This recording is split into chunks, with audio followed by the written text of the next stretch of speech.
Alright, hey guys, this video is being made exclusively for someone that came in for an assessment, and it's going to be targeting a number of different things. So as a disclaimer, if you're using this as just a method to incorporate some extra accessory work, that's great. However, it's specific for somebody, so if you have questions, feel free to email or give me a call, and I could talk about potentially your problems you're dealing with and maybe having you come in. So let's get going without further ado. We're working on ankle mobility, and we're also working on creating a stable back while we're doing hip motion.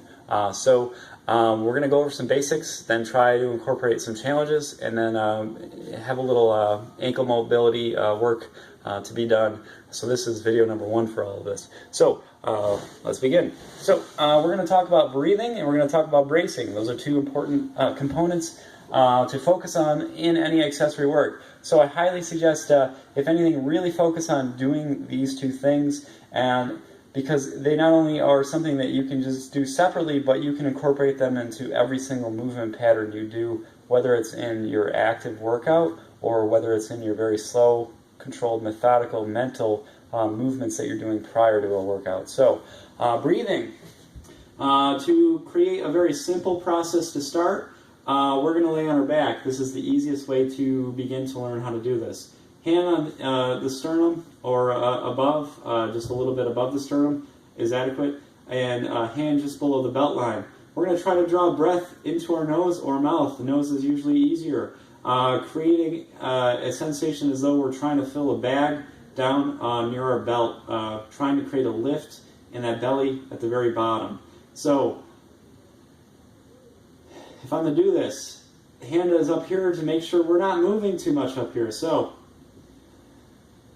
as you can see, I'm almost exclusively able to draw breath down through that lower hand. I'm getting no movement up here. I'm getting no movement on my shirt. There's no expansion of my chest. So this is going to get easier the more you perform it. It's okay if you're first starting up here and you're getting a little movement up here. I want you to try to get as little movement up here as possible. It's going to get easier over time.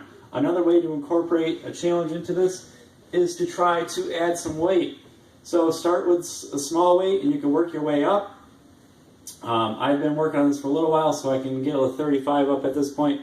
So just a little bit above the belt line.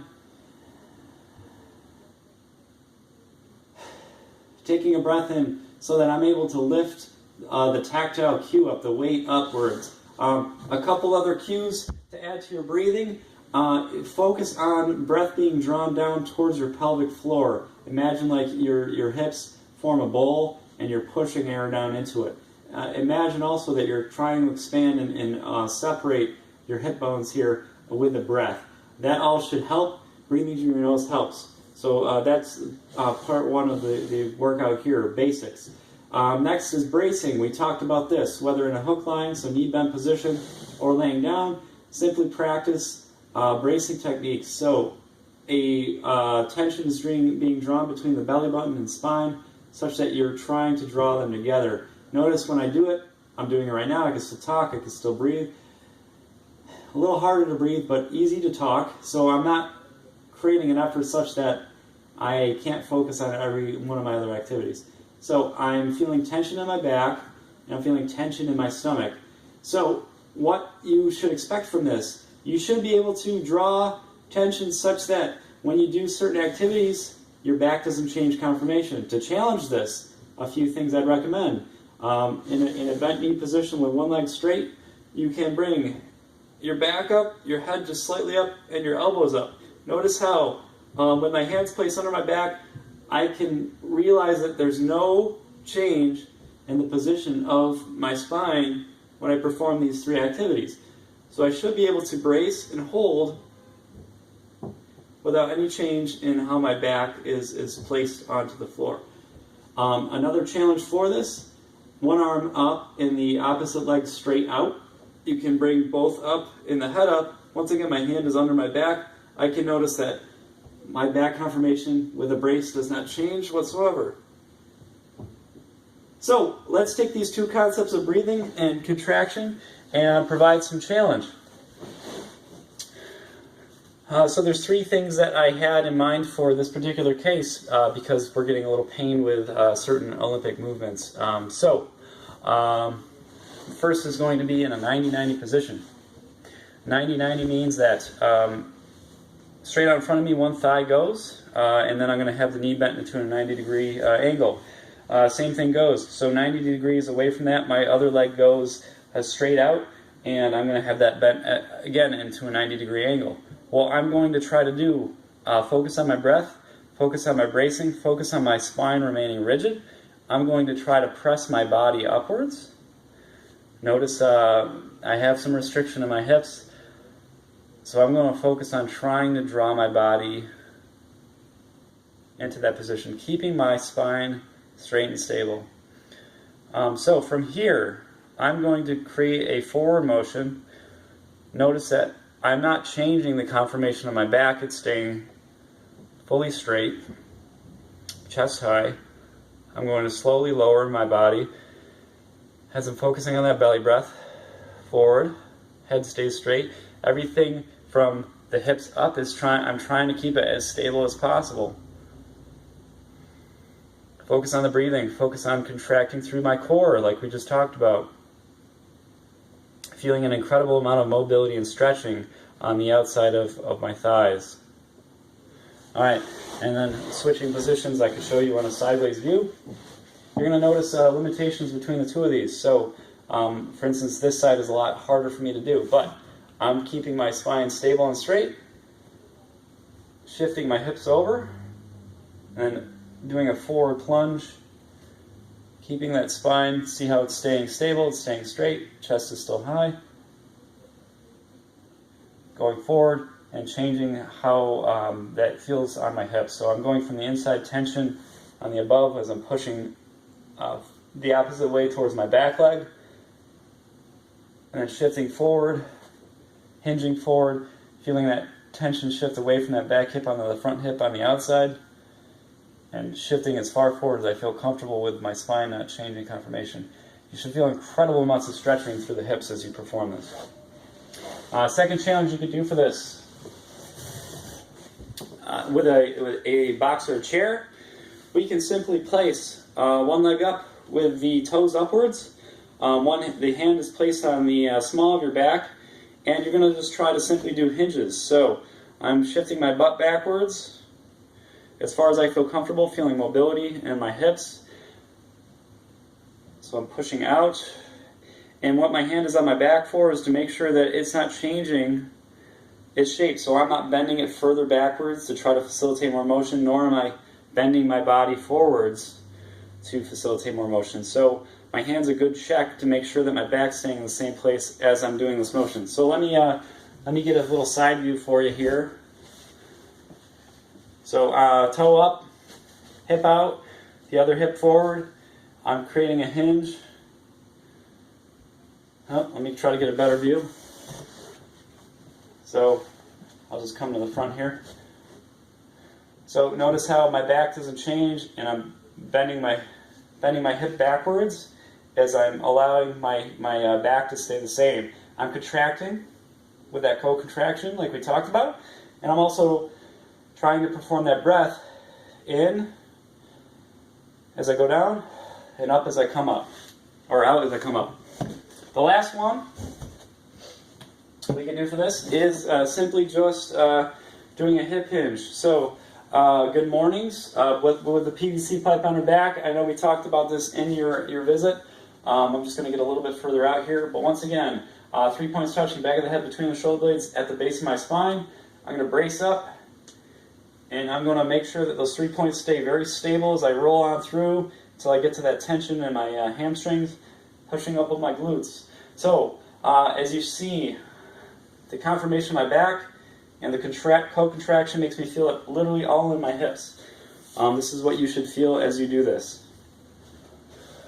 All right, from there, let's work on some lower body mobility, which seems to be the biggest thing holding you back and potentially complicating issues in your spine. So we're going to start off real easy here.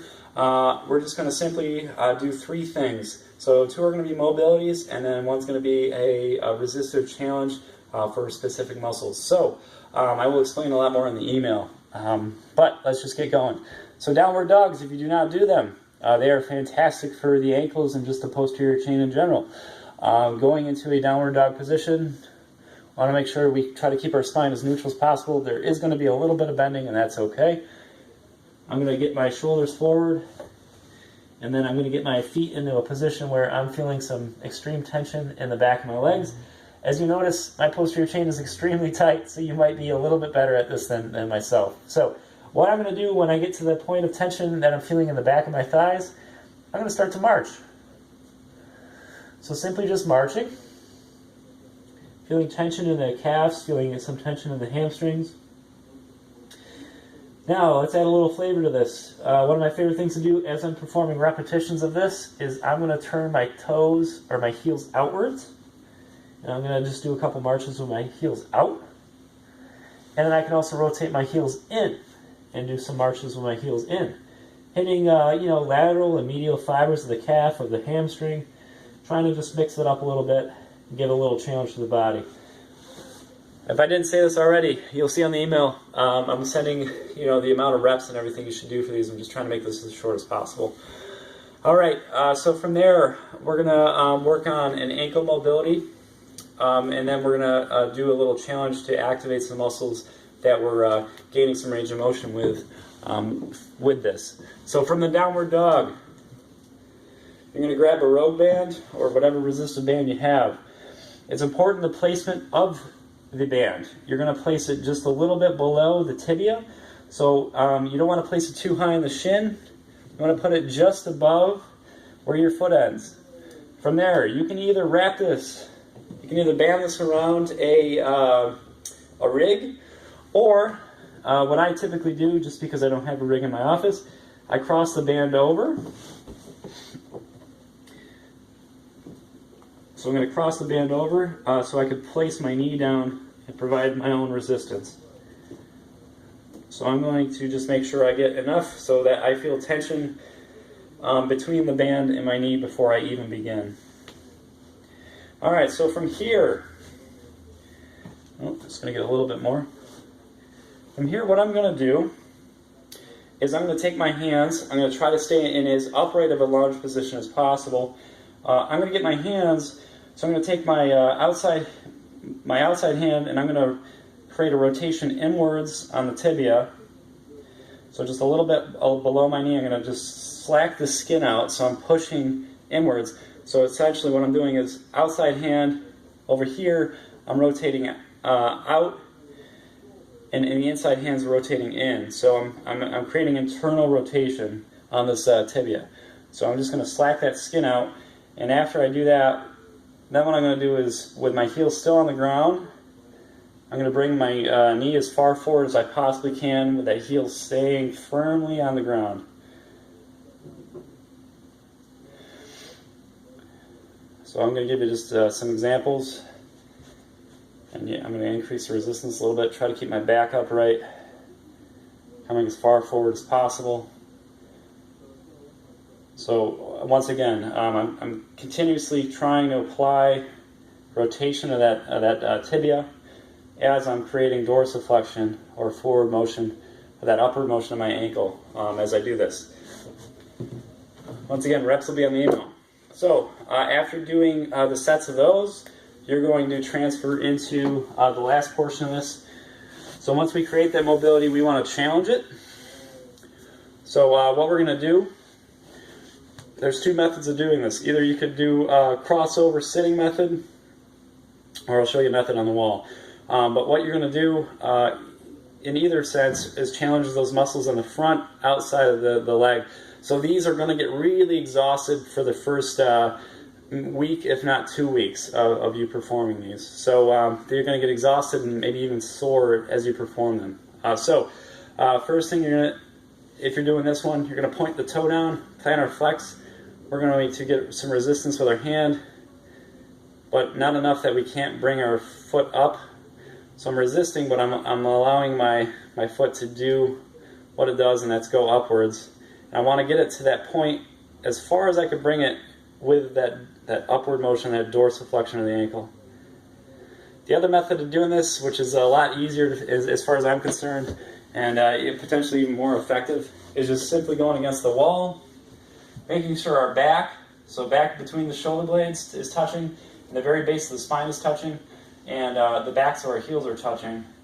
And what you're going to do is stay in that packed position so your ribs aren't poking out, your back isn't poking out, allowing your knees to just travel down as far as possible, forward, and then pushing back up. So as long as you don't get sore knees from this, this is probably the best method of doing this. And pushing up with those ankle muscles, you're going to feel a lot of exhaustion and soreness start to occur on the front outside muscles of the leg. So there's our beginning video. I'll explain a lot on the email.